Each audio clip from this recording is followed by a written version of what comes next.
আসসালামু আলাইকুম। আমার কবিতাটির নাম সৎপাত্র। লিখেছেন কবি সুকুমার রায়। শুনতে পেলুম পোস্তা গিয়ে তোমার নাকি মেয়ের বিয়ে। গঙ্গারামকে পাত্র পেলে জানতে চাও সে কেমন ছেলে। মন্দ নয় সে পাত্র ভালো, রং যদিও বেজায় কালো। তার উপরে মুখের গঠন অনেকটা ঠিক পেঁচার মতন। বিদ্যে বুদ্ধি বলছি মশাই, ধন্যে ছেলের অধ্যবসায়।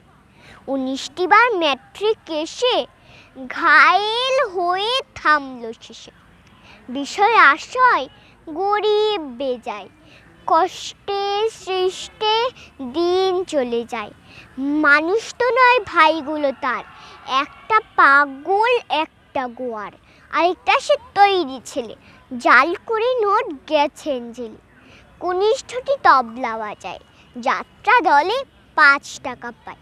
গঙ্গারাম তো কেবল ভুগে পিলের জ্বর আর পাণ্ডুরোগে, কিন্তু তার উচ্চ ঘর, কংস রাজের বংশধর।